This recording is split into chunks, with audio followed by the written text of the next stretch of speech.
यहाँ पर मरे हुए जानवरों की खालें हैं, छुट्टा आवारा कुत्ते वहां घूम रहे हैं, मृत जानवरों की खालों को नोच नोच कर खा रहे हैं।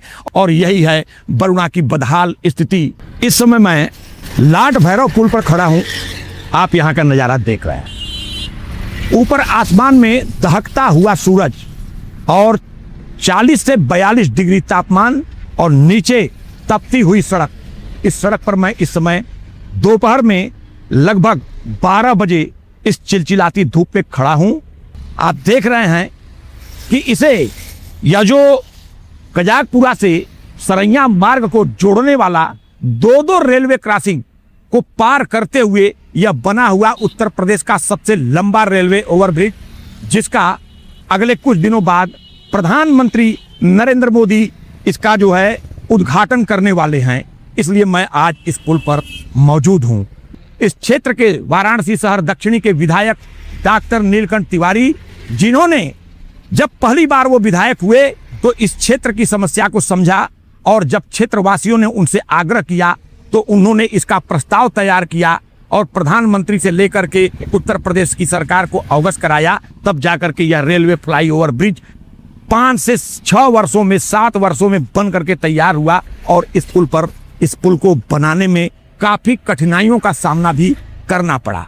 यही है आज यहाँ का दृश्य और नज़ारा, जिसे प्रधानमंत्री नरेंद्र मोदी इसका उद्घाटन करने वाले हैं। तो मैंने भी सोचा कि इस पुल पर चल करके आज यहाँ का दृश्य मैं आप लोगों को दिखाऊं। इसका दूसरा पहलू यह है कि इस पुल के ठीक नीचे अनेकों ऐसे परिवारों की बड़ी बस्ती है। जब यह पुल बन रहा था तो इस पुल के बनने के बाद इस पुल के जब पिलर निकाले जाने लगे तो नीचे की सीवर लाइन, इस पुल के नीचे जो सड़क पर बनी हुई सीवर लाइन है वह ध्वस्त हो गई। कई घरों की सीवर लाइन रुकी हुई है। लेकिन इस विषय पर आज मैं कुछ ज़्यादा नहीं कहूँगा, क्योंकि बनारस के जल निगम के जीएम ने यहाँ आकर के यहाँ पर क्षेत्रीय नागरिकों को आश्वासन दिया है और 1 महीने का वक्त दिया है। उस 1 महीने में इसको सुधारने की बात कहा है उन्होंने, इसलिए इस पर कुछ ज़्यादा नहीं बोलना है। लेकिन यह पुल जो कि पूर्वांचल की एक धारा को बनारस से जोड़ रहा है, यह गाजीपुर से होते हुए बनारस को जोड़ने वाला मुख्य मार्ग हो गया है, जिस पर निर्बाध गति से गाड़ियां चल रही हैं। यह नरेंद्र मोदी सरकार की और खास तौर से नीलकंठ तिवारी की यह बड़ी उपलब्धि है, विशेष उपलब्धि है, जिसे मैं आज दिखा रहा हूं। आइए आगे का भी मैं नज़ारा आप लोगों को दिखाता हूं। तो चलिए अब मैं इस पुल पर चलते हुए मैं आपको आगे का विकास भी दिखाऊंगा कि काशी के अंदर जिस तरह के विकास कार्य संपन्न हो रहे हैं उसमें अभी क्या क्या बाकी है जिसे किया जाना नितांत आवश्यक है। उसका नज़ारा मैं आपको आगे चल करके दिखाऊंगा। इस समय आप देख रहे हैं कि मैं पुराना पुल के मार्ग पर मौजूद हूं। यह वही पुराना पुल है जिस पर ऊपर लगा हुआ यह शेर की 3 मूर्तियां, ये जो देख रहे हैं यह अशोक का राष्ट्रीय प्रतीक है, चिन्ह है, जिसे अमिताभ बच्चन ने अपने प्रोग्राम में केबीसी में दिखाया था और यह एक सवाल भी था। यह वही जो है आपको जो है यह प्रतीक चिन्ह दिखाई दे रहा है।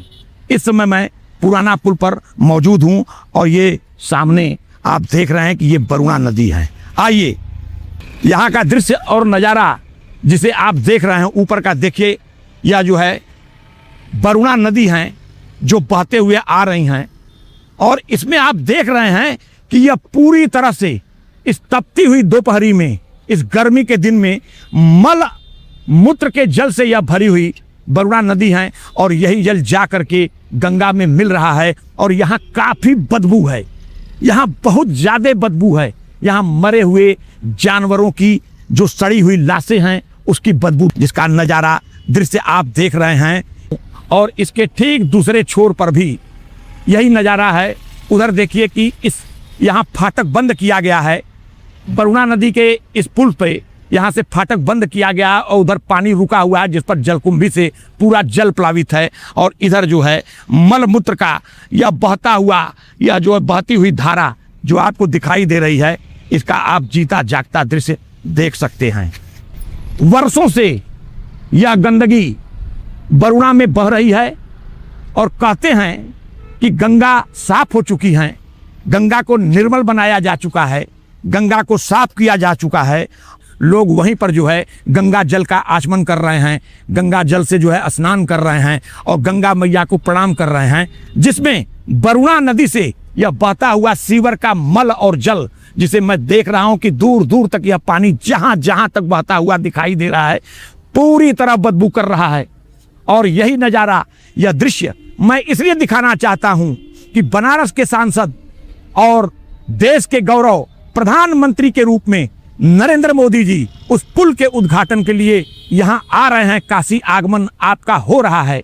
आपने काशी के लिए बड़े बड़े काम किए हैं और यह जो बहता हुआ दृश्य और जो नज़ारा है, इसे भी दिखाना आवश्यक है कि इस पर अब तक सरकार की दृष्टि क्यों नहीं पड़ी, सरकार अब तक यहाँ पर ध्यान फोकस क्यों नहीं कर पाई। और ये बदबू से पूरे शहर का मल युक्त जल जो बहते हुए गंगा से, वरुणा से बहते हुए गंगा में जाकर विलीन हो रहा है, मिल रहा है। यह वरुणा कब साफ होंगी, वरुणा का पुनरुद्धार कब होगा, कैसे होगा, यह एक बड़ा यक्ष प्रश्न बनारस की जनता के सामने और देश के सामने खड़ा है। यह बदबू कर रही नदी अपनी अंतिम सांसें गिन रही है। दम तोड़ चुकी वरुणा, अब वरुणा में प्राकृतिक जल का कोई स्रोत नहीं है। यह नगर से बहता हुआ सीवर युक्त मल का जल है, जिसे मैं बार बार दिखा रहा हूं। यह पानी काला पड़ चुका है, कहीं पानी नीला पड़ चुका है, कहीं जो है वरुणा कचरे से पटी हुई हैं।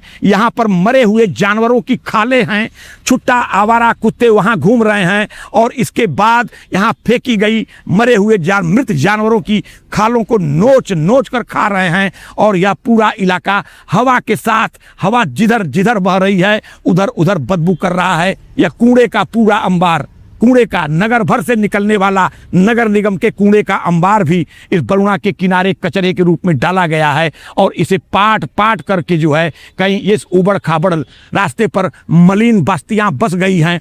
और यही है वरुणा की बदहाल स्थिति। अब मैं वरुणा नदी के दूसरे छोर पर खड़ा हूं, जिसे आप देखिए, ये आप देखिए, ये कोई घास का मैदान नहीं है। ये वरुणा नदी के जो यह पानी जो रोका गया है, इस पर यह जलकुंभी इस पूरे पानी पर आच्छादित होकर हरे घास के मैदान जैसी दिखाई दे रही है। इसे आप देख सकते हैं। और उसके ठीक आगे जहां से जलकुंभी समाप्त हो रही है, वहां नगर भर से आने वाला सीवर का मल युक्त जल दिखाई दे रहा है। और उसके ठीक आगे अगर आप बढ़ते जाएंगे तो वरुणा के दोनों तटों पर, यहाँ पर किसानों की जो भूमि है उस पर हरी हरी सब्जियां उगाई जाती हैं और उन हरी सब्जियों को आप लोग खाते हैं। उन हरी सब्जियों की विशेषता भी मैं बता दे रहा हूं कि इसी वरुणा के सीवर युक्त मल जल से वह खेत सींचे जाते हैं और इसी सीवर युक्त मल जल से वह सब्जियां पैदा की जाती हैं। जो सब्जी आप खा रहे हैं वह जहरीली सब्जियां हैं। अभी हाल ही में कुछ दिनों पहले अखबारों में यह सुर्खियां बनी थी कि वरुणा नदी के दोनों किनारों पर खेतों और खलिहानों में जो किसान सब्जियां उगा रहे हैं, वह वरुणा नदी के इसी सीवर युक्त मल जल से वह सिंचाई करके उन सब्जियों को पैदा कर रहे हैं। और वही सब्जियां बाजार में आ रही हैं और बनारस के लोग वो सब्जियां जब खाते हैं, वह जो हरी हरी सब्जियां दिखाई देती हैं, वह पूरी तरह जहरीली सब्जियां हैं।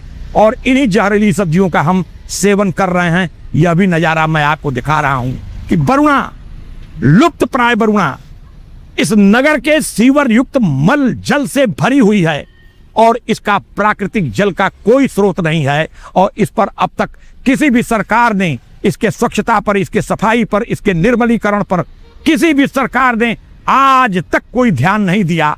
जबकि यह वरुणा काशी की जीवन रेखा है, जीवन धारा है। वरुणा और गंगा के बीच में बसी हुई यह काशी, इस काशी के भीतर दम तोड़ती हुई यह वरुणा नदी है, जिसका पूरा नज़ारा मैं पूरा आप लोगों को दिखा रहा हूं।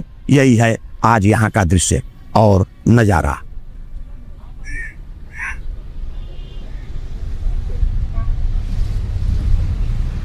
एक तरफ मैंने वो कज्जाकपुरा से सरैया मार्ग को जोड़ने वाला लॉर्ड भैरव का लंबा रेलवे फ्लाईओवर ब्रिज दिखाया, जो कि बनारस के इस मुख्य मार्ग को जीवन दे रहा है। और वहीं उससे थोड़ा सा आगे बढ़ने पर यह मैंने वरुणा की दुर्दशा को दिखाया कि वरुणा आज अपना दम तोड़ रही हैं। वरुणा का पुनरुद्धार कौन करेगा, कौन आएगा, वह कौन भगीरथ है जो वरुणा के पुनरुद्धार के लिए काशी आएगा। मोदी जी ने कहा था कि मुझे तो माँ गंगा ने बुलाया है।